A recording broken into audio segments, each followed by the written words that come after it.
अस्सलामु अलैकुम रहमतुल्लाहि व बरकातुहू। मैदे की तबखीर का इलाज सब तो पहला तो मैं तुहानू इन्नी गल जरूर कहांगा कि मैदे की तबखीर जिहड़ी है 3 किस्म की हुंदी है। इहदियां इलामतां सुन लवो, तमाम दवाइयां तो तुहाडी जान छुट जावे। लेकिन अगर तुहां वीडियो स्किप करके देखनी है, अगे करके वेखनी है, तो फिर तुहानू ना कुछ समझ आ सकती है तो ना तुसीं अपना इलाज कर सकते जे। इस दी तशखीस, अलामात, गज़ा, परहेज़, इलाज मुकम्मल तरीके नाल तुहानू दस्सिया जाएगा। तबखीरे मैदा जिन्हों कहा जाता है, तबखीर हुंदी है 3 किस्म की। तबखीर उजलाती गुद्दी च भी, या सदावी मजाज, या खास करके सर्द मजाज च, या खास गर्म खुश्क मजाज के अंदर। पहला वीडियो भी असी बना चुके हैं कि जो गर्मी 100% होवे तो खुश्की और 75% हो जाती है। लेकिन 100 तो बाद गर्मी जी है वापस होना शुरू हो जाती है, खुश्की जी है वधना शुरू हो जाती है।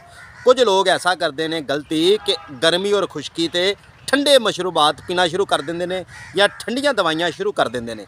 इहदे नाल की हुंदा है कि जिगर जड़ा वे तशकीन च टुर जाता है और दिमाग सुन्न होना शुरू हो जाता इंसान का।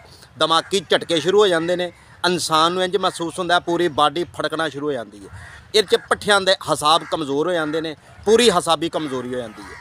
लेकिन इहदियां अलामतां पहलां सुनो कि तबखीर अगर मैदे दा हो जाए, इनू 4 नंबर तबखीर कहा जाता है। अगर मेरा चैनल कोई हकीम देख रहा है, या खास करके कोई तबीब हकीम मौलज वेखण दिया, तो यह तबखीर का इलाज जिन्हों तबखीर ठंडी गर्म खुश्क तर मिजाज की भी कहा जाता है, इन्हां गल्लां सारियां एक अलग रख लवो। अलहमदुलिल्लाह जिहड़ा नुस्खा तुहानू दस्सिया जाण दिया हर किस्म की तबखीर ख़त्म करने लई काफ़ी होएगा। और ये नुस्खा मेरा खांदा नहीं है, और अल्लाह की मेहरबानी नाल मैं उन्हां लोगों ते ये तबखीर का नुस्खा आजमा बैठा वां जिहड़े बंदे ये गल कहंदे ने कि साडा दिमाग बिल्कुल सुस्त और ख़राब हो चुकिया। देखो तबखीर जिहड़ी 4 नंबर की मैं गल कर रहा, ये अंदर इंसान नूं दिमागी मसला बनना कोई वड्डी गल नहीं। मैनू काफ़ी फ़ोन आउंदे ने, मैसेज आते हैं, बल्कि एक मैसेज की तस्वीर मैं नाल अपने लगा रहा वां, तुसीं वेख लवो। इंडिया तो यानी कि मौलज कह रहा है कि तुसीं दवाई भेज सकते जे। अगर मेरे प्यारे भाई तुसीं इहनूं गौर नाल वीडियो नूं वेख लिया तो तुसीं घर बह के भी अपना इलाज कर सकते जे। तबखीर 4 नंबर जिहड़ी है अलहमदुलिल्लाह ये 04 इहनूं कहा जाता है। ये तबखीर सारियां मिक्स करके इहदा एक जुजब बना के इहदी अलामात तशखीस करन लगा मालक की रहमत नाल कि सब तो पहला तबखीर जदों हो जाए यह जगह ते दर्द रहेगी, पेट के अंदर हवा दे गोले फिरनगे, गैस के गोले फिरनगे, सिर नूं दिमाग नूं चढ़नगे, पट्ठे कमज़ोर रहणगे, अखां अंदर दस जाणगियां, वाल तेज़ी नाल डिगना शुरू हो जाणगे, गिरना शुरू हो जाणगे, कन्नां 'च शोर, दिमाग 'च शोर, पूरी बाडी 'च झटके लगना शुरू हो जाते हैं। एक लत्त अगर बीबी है तो एक लत्त नूं दर्द होएगी, कमर दे पट्ठियां 'च खचाओ तनाव महसूस होएगा, कमर दे centre they which back side ते चूलियां तो उपर वाली साइड ते दर्द होना शुरू हो जाएगी। इस मरीज़ का मुँह तुरश रहेगा। एक मरीज़ ऐसा भी तुहानूं मिलेगा जिहड़ा सुबह उठदियां सार जिहदे मूँह 'च झग बनना शुरू हो जाएगी, लाभ अंदर जांदा ही नहीं, यह जगह दर्द करेगी। इस मरीज़ दे खास करके तीसरे नंबर पर आ जावो तो हत्थ पैर गर्म, पूरी बॉडी जिहड़ी है गर्म रहना शुरू हो जाएगी। ऐसे मरीज़ नूं किल दाने छाइयां, नींदर बिल्कुल नहीं आती, नींद की कमी हो जाएगी, चिड़चिड़ापन बहुत ज़्यादा होएगा, वस वसे बड़े होणगे, ज़हनी तनाव खचाव रहेगा, डर बड़ा लगेगा, खौफ दे विच रहेगा, डर बड़ा लगेगा।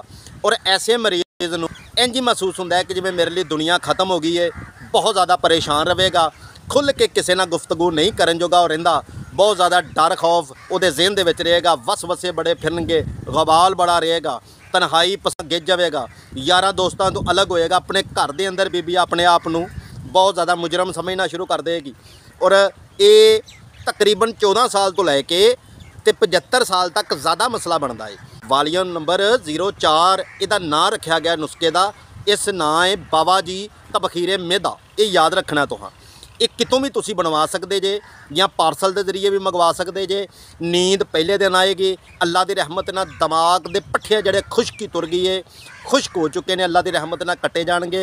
हवा जिहड़ी पेट के अंदर बनती है, यह जगह ते दर्द, पेट 'च हल्की हल्की दर्द, पेशाब बार बार, या खट्टे पीले रंग का आना, या जबान ते छाले बनना, मसूड़ियां 'चों खून होना, या खास करके पट्ठियां 'च जोड़ जोड़ दी दर्द रहना, बदहजमी रहना, जलन बहुत ज़्यादा रहना, सीने ते जलन रहना, बहुत ज़्यादा यानी कि बदहजमी हो जाना।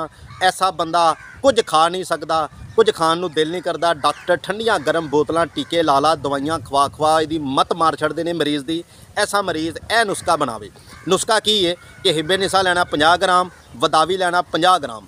ਇਹ ਦੋ ਚੀਜ਼ਾਂ ਨੂੰ ਗਿਲ ਹਿਕਮਤ ਕਰਕੇ 4 ਮਣ ਦੀ ਅੱਗ ਦੇ ਦੇਵੋ, ਇੱਕ ਨੁਸਖਾ ਤੁਹਾਡਾ ਤਿਆਰ ਹੋ ਗਿਆ।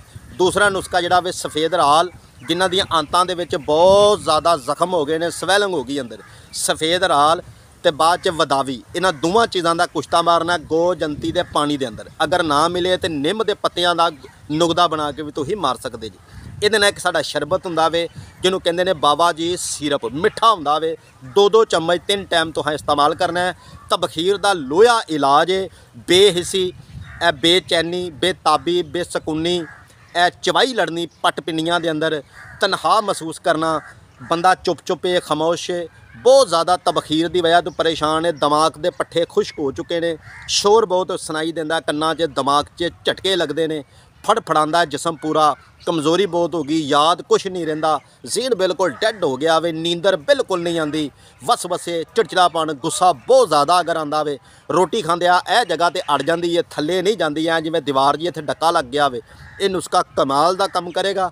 ਔਰ ਇੱਕ ਗੱਲ ਯਾਦ ਰੱਖਿਆ ਜੇ ਕਿ ਇਸ ਨੁਸਖੇ ਦੇ ਦਰਮਿਆਨ ਫਾਸਟ ਫੂਡ ਤੁਹਾਂ ਨਹੀਂ ਖਾਣਾ। ਬਰਗਰ, ਸ਼ਾਰਮਾ, ਬੋਤਲ ਹਰ ਕਿਸਮ ਦੀ ਤੁਹਾਡੀ ਬੰਦ ਹੈ। ਮਿਲਦੇ ਹਾਂ ਇਸੇ ਤਰ੍ਹਾਂ ਅਗਲੀ ਵੀਡੀਓ ਦੇ ਨਾਲ। ਵੀਡੀਓ ਅਗਰ ਅੱਛੀ ਲੱਗੀ ਹੋਵੇ ਤਾਂ ਲਾਈਕ ਕਰ ਦਿਆ ਜੇ, ਸ਼ੇਅਰ ਕਰ ਲਿਆ ਜੇ। ਇਹ ਨਾ ਹੁਣ ਕਿਹਾ ਜੇ ਕਿ ਨੁਸਖਾ ਦੁਬਾਰਾ ਲਿਖ ਕੇ ਸਾਨੂੰ ਦੱਸੋ, ਇੰਨਾ ਟਾਈਮ ਨਹੀਂ ਹੁੰਦਾ। ਮੈਂ ਵੀਡੀਓ ਮੁਕੰਮਲ ਬਣਾ ਦਿੱਤੀ ਹੈ। ਇਹ ਵੀਡੀਓ ਜਾ ਕੇ ਪੰਸਾਰ ਵਾਲੇ को ਤੁਸੀਂ ਵਿਖਾਓ, ਸਮਾਨ ਲਵੋ। ਨੁਸਖਾ ਕਿਸੇ ਸੰਨਿਆਸੀ को ਬਣਵਾਇਆ ਜੇ। ਇਹ ਨੁਸਖਾ ਹਕੀਮ ਦੇ ਵੱਸ ਦੀ ਗੱਲ ਨਹੀਂ, ਸੰਨਿਆਸੀ ਨੁਸਖਾ ਹੈ।